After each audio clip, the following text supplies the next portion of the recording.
95 meters beneath the surface of a bay in eastern China, a machine the size of an 8-story building is chewing through solid rock, seawater pressing down on it with the force of 12 times normal atmospheric pressure, and it is not stopping. Above it, container ships and fishing boats cross the open water of Xiao Bay without the faintest idea that, right now, somewhere far beneath their hulls, engineers are finishing what may be the most technically punishing road tunnel ever, attempted anywhere on Earth. When it's done, drivers will be able to cross from one side of this bay to the other in minutes underneath the seabed itself on a stretch of highway that had to survive 18 separate fault zones, volcanic rock, and water pressure that would crush an ordinary structure without a second thought. This is not a concept. This is not a rendering released to generate headlines. As of this year, the main tunneling work on this project has been completed, and the milestone marks the latest chapter in a construction campaign that has already made the city of Qingdao home to more kilometers of undersea highway than almost anywhere else on the planet. Let's start with what's actually real here, because a project of this scale invites exaggeration, and the true numbers don't need any help. The project is officially called the Second Jiaozhou Bay Tunnel, and it runs beneath the waters of Jiaozhou Bay in Shandong Province, connecting Qingdao's West Coast New Area on the southern side of the bay to the city's older urban core to the north.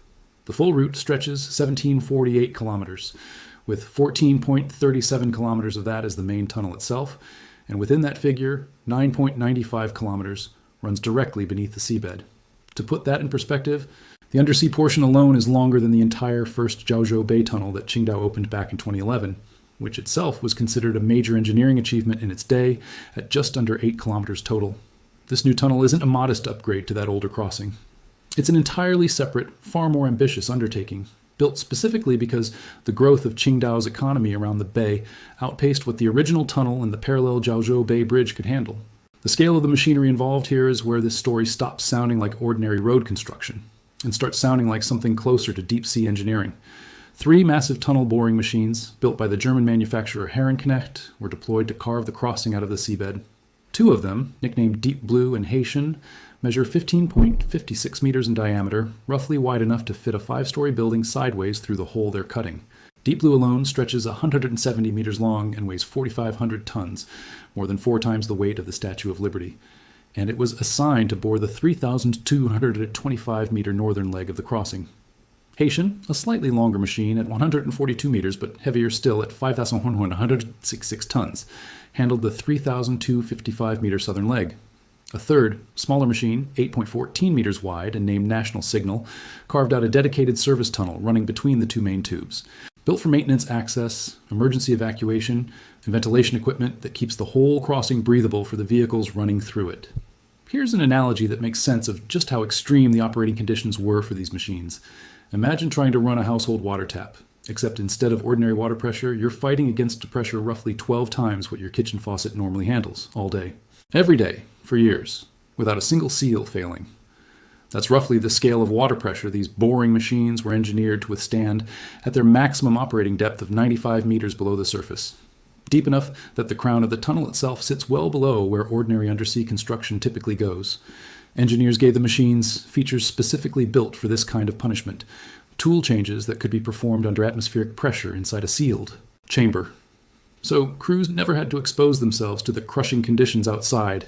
Extendable telescopic main drives that let the cutting head push forward with additional reach when the geology demanded it, and constant excavation chamber monitoring to track pressure and material conditions in real time as the machines bored forward meter by meter through ground nobody could see or predict with total certainty. And the ground itself was part of the problem. According to project engineers, the tunnel's route crosses 18 separate geological fault zones, along with pockets of volcanic rock, a combination that makes this widely regarded as the most structurally challenging undersea tunnel route ever attempted. A fault zone isn't just an inconvenient patch of unstable rock. It's a place where the Earth's crust has already cracked and shifted at some point in its geological history, leaving behind a jumble of loose, fractured material that can behave unpredictably under the stress of a massive rotating cutting head grinding through it. Cross one fault zone during a tunnel bore, and you have a genuine engineering challenge. Cross 18, while also managing water pressure that would flood the tunnel in minutes if a seal failed, and you start to understand why Chinese state media and international engineering trade publications alike have described this as the most difficult undersea tunnel construction project currently underway anywhere in the world. Now, the single number that deserves to be repeated on its own, because it's the one that actually defines this whole project, 9.95 kilometers. That's the length of tunnel running directly under open seawater, more than double the undersea stretch of the original Xiao Bay tunnel from 2011. 9.95 kilometers of continuous excavation, sealed against ocean pressure, sitting beneath fishing boats and cargo ships that have no idea what's happening dozens of meters below their keels. To understand how China even got to the point of attempting a project like this, you have to look at what came immediately before it, because this tunnel didn't appear out of nowhere. Engineers directly credit lessons learned from the original Xiao Bay tunnel, completed in 2011 after 5 years of construction, along with a wave of other undersea crossings China has built across the past decade and a half, from the Taihu Tunnel near Shanghai to the Dalian Bay Tunnel in the country's northeast, built using an entirely different technique called immersed tube construction, where prefabricated concrete segments weighing up to 60,000 tons each are floated into position and sunk directly onto a trench dug into the seabed. Between projects like these, Chinese tunneling engineers have spent the better part of 2 decades systematically, working through nearly every major undersea construction method that exists: immersed tube, shield board, drill and blast, and combining them when a single method alone wasn't enough. One academician from the Chinese Academy of Engineering, reflecting on that broader decade of undersea tunnel construction, described the shift plainly. In the span of 10 years, the country's approach to this kind of engineering moved from following what other nations had already done to standing level with the best in the world, and finally to leading it outright. Let's pause and recap what's been established so far, because the next part of this story is where the engineering gets genuinely strange. We know the second Xiao Bay tunnel stretches 17.48 kilometers total, with nearly 10 kilometers running directly beneath the seabed. We know 3 enormous German-built boring machines, the largest weighing over 4,500 tons, carved through 18 fault zones and volcanic rock under crushing water pressure to make it happen. And we know this project sits at the end of a long chain of undersea tunnels China has built and refined since the early 2000s. Now let's look at how the tunnel is actually structured once you're driving through it, because the layout itself solves a problem most people never think to ask about. Before we get to the layout, it's worth understanding just how quickly China's undersea tunneling ambitions have escalated, because the scale jump between projects has been dramatic even by the standards of a country known for large infrastructure. The original Xiao Bay tunnel, opened in 2011 after 5 years of construction, was itself considered a landmark achievement. At the time, the first subsea tunnel ever built in China, running 7.8 kilometers total with a 3.95 kilometer undersea section at a maximum water depth of 42 meters. Just over a decade later, the Dalian Bay undersea tunnel opened in 2023 using an entirely different method, floating and sinking 18 massive prefabricated concrete tubes, each weighing roughly 60,000 metric tons, into a trench dredged across the floor of Dalian Bay. Project engineers say had to solve entirely new problems, specific to that region's brutal cold, including temperatures dropping below negative 20 degrees Celsius during construction. And running in parallel with the Xiao Bay work, China has also been pushing forward with a far larger and more ambitious undersea rail crossing beneath the Bohai Strait, a proposed 120-kilometer tunnel that would eventually cut travel time between the cities of Dalian and Yantai from 6 to 8 hours by road or ferry down to roughly 40 minutes by high-speed train, though that particular project remains in early construction stages and is expected to take up to another decade to finish. Seen against that backdrop, the second Xiao Bay tunnel isn't an isolated feat. It's one entry in a rapidly growing portfolio of undersea infrastructure that Chinese state engineering firms have been building, refining, and scaling up, one crossing at a time for the better part of 2 decades. A tunnel running for nearly 10 kilometers beneath the ocean creates an obvious question. What happens if something goes wrong in the middle of it, miles from either shore, with nowhere to pull over and no way to simply walk back up to the surface? The second Xiao Bay tunnel answers that question with its structure itself. Rather than one single tube carrying traffic in both directions, the crossing is built as 2 separate main tunnels running in parallel, one handling northbound traffic and one southbound, each configured as a 3-lane, one-way route for a combined 6 lanes overall, with a full central service tunnel running between them, carved by the third, smaller boring machine.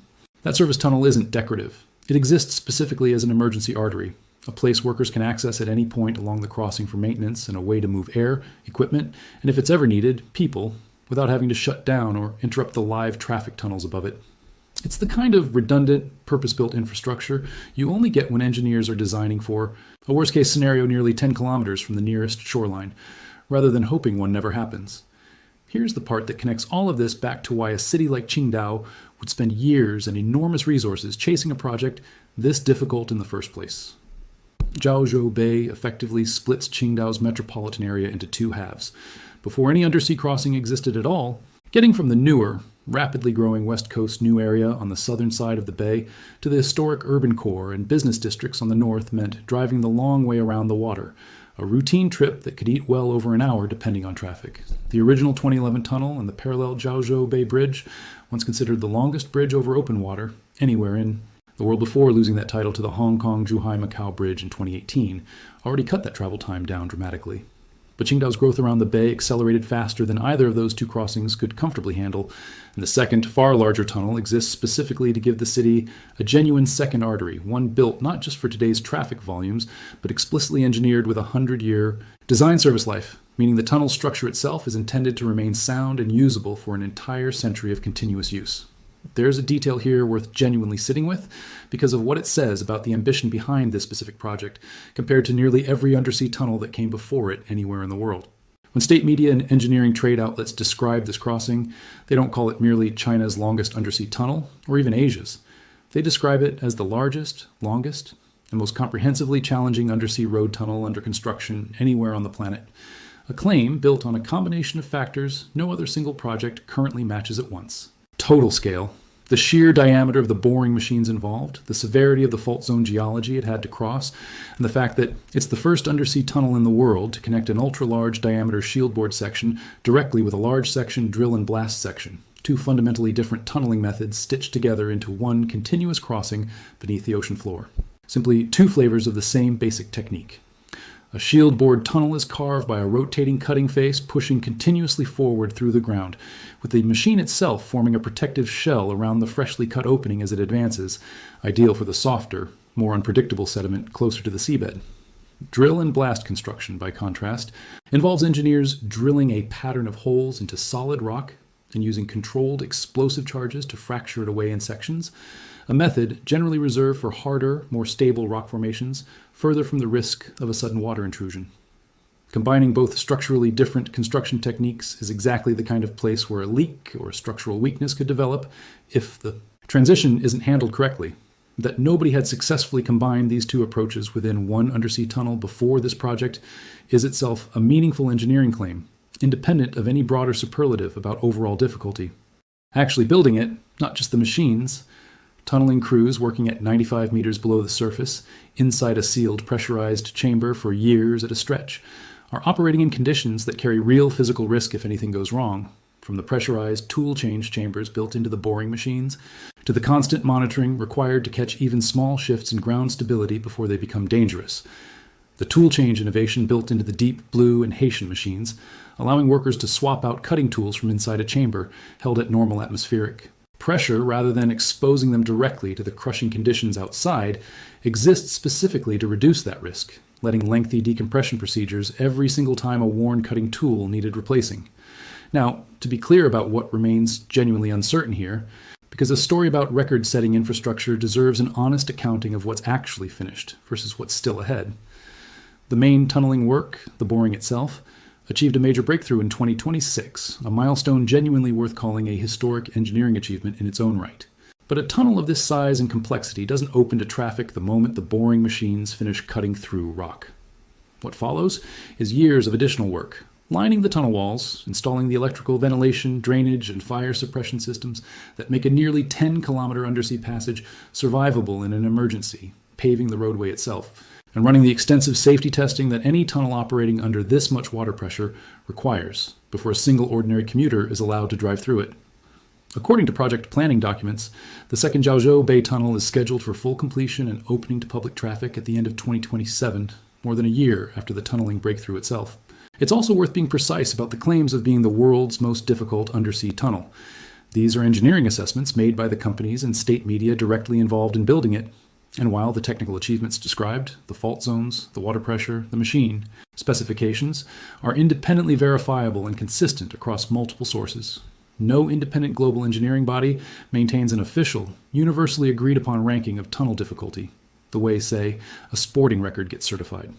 The superlative is a reasonable characterization based on real, documented technical challenges, not a fabricated marketing claim, but it's a claim made largely by the project's own builders rather than a neutral outside authority. What isn't in question, regardless of how that particular superlative eventually gets ranked against future projects, is the raw scale of what's already been physically accomplished beneath Xiao Bay. T. Haree machines weighing a combined total well over 10,000 tons spent years grinding through fractured, fault-riddled seabed under pressure that would collapse an ordinary structure. And they came out the other side, having completed nearly 10 kilometers of continuous undersea passage, without a single major structural failure along the way. That part of the story isn't a projection or a plan. It's already carved into the rock beneath the bay, whether or not a single car has driven through it yet. So picture what this actually means for the people who will eventually use it. A commute that once meant driving the long way around an entire bay or crossing an aging tunnel already straining under more traffic than it was ever designed to carry will instead become a few minutes spent gliding directly beneath the seafloor itself. None of it visible, none of it felt. Just an ordinary drive to work through what used to be one of the most geologically hostile stretches of ground anywhere near a Chinese coastline. That's the strange quiet at the center of a project this loud in ambition. The harder the engineering, the more invisible the result is meant to be. A road that runs straight through the ocean, built specifically so that nobody driving through it ever has to think about the ocean at all. By the end of 2027, when the tunnel is scheduled to finally open, most of the people driving through it will likely never know how many fault zones it crosses, how much the boring machines weighed, or how many years of pressurized. Tell me in the comments which part of this project sounds more extreme to you. Boring through 18 fault zones under crushing sea pressure, or building a tunnel engineered to last 100 years before it even opens.